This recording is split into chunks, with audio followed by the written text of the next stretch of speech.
नकलची पड़ोसन। अंकिता की पड़ोसन श्वेता उसकी हर चीज पर नकल करती।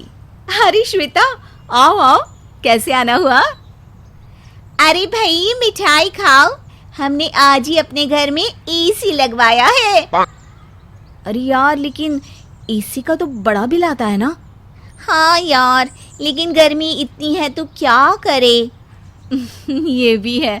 मैं तो ना ये कूलर लेकर आई हूँ। दाम थोड़ा महंगा है लेकिन बिजली का बिल किफ़ायती आएगा। और हाँ, इसकी ये भी खासियत है कि किसी भी कमरे में लगा दो।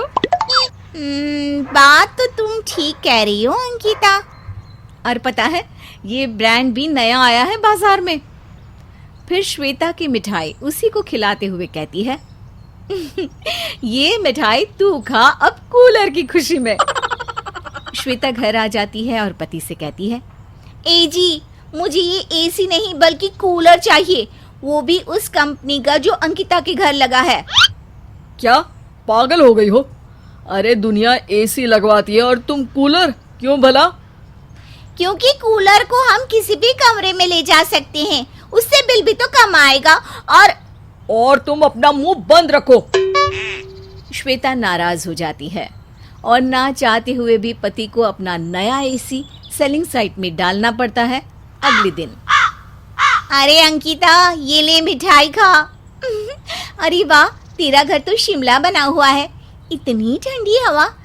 लेकिन अब ये हवा ना हमारे घर में भी फैलेगी। मैंने भी वही वाला कूलर ले लिया है। पर तेरा कूलर दिख क्यों नहीं रहा? अरे यार, कूलर से ना गर्मी कम ही नहीं हो रही थी। बजट तो था नहीं। कोई बेवकूफ अपना नया एसी बेच रहा था, वो भी कूलर के दाम में। तो क्या था, बस हम लोगों ने ले लिया। वो देख, एसी। अब तो श्वेता का मुंह बन जाता है। अरे ये क्या बोल रही है? तू तो बोलती थी कि कूलर ठीक रहता है, एसी से ज्यादा बिजली का बिल आता है। अरे यार, 2 महीने की गर्मी है, कहीं और से बचत कर लूंगी। लेकिन दिल्ली में शिमला फीलिंग भी तो ले रही हूँ ना। श्वेता की ही मिठाई उसे खिलाते हुए कहती है, तो ये ले, तू खा मिठाई एसी की। श्वेता को अंकिता की नकल करना महंगा पड़ता है, लेकिन कहते हैं ना, आदत तो आदत होती है, जल्दी नहीं बदलती। सो एक रोज, अरे अंकिता, बड़ा ही प्यारा सूट पहना है, कहाँ से लिया मटेरियल? अरे यार, ये तो मेरी सास की अमानत थी, उनकी साड़ी पहन नहीं पाती थी तो सोचा सूट ही बनवा लूं। कम से कम मम्मी जी को ये तो शांति रहेगी कि मैंने उनकी दी साड़ी को यूं ही रखकर खराब नहीं कर दिया। अब क्या था, श्वेता भी साड़ी से सूट बनवाने की जिद पकड़ लेती है। हे भगवान, सारी अलमारी देख ली लेकिन कोई साड़ी नहीं मिल रही। अरे ये रही साड़ी। मम्मी जी की ना से ही मेरी तो है। तभी वहां उसका पति आ जाता है। अरे ये साड़ी तो वही है ना जो मैं तुम्हारे लिए बनारस से लेकर आया था? हाँ जी हाँ, इस साड़ी को पहनकर तो मैं पूरी दीपिका पादुकोण लगती हूँ। हाँ हाँ, सही बोल रही हो। ये साड़ी मुझे तुम पर बहुत ही प्यारी लगती है। लेकिन आज ये साड़ी पहनकर कहाँ चल दिए? अरे टेलर के पास इसका मैं सूट बनवाऊंगी, वो भी घेर वाला। अरे तो कपड़ा खरीद लो ना, साड़ी क्यों बर्बाद कर रही हो, और वो भी बिल्कुल नई। श्वेता पति की बात नहीं मानती और सीधे पहुंच जाती है टेलर के पास। और बहन जी, इस कपड़ा में सूट नहीं बनेगा, खिसक जाएगी सिलाई। अरे ज्यादा ज्ञान न बांटो, मैं भी सिलाई कढ़ाई जानती हूँ। अच्छा सा अस्तर लगाकर सूट बना देना।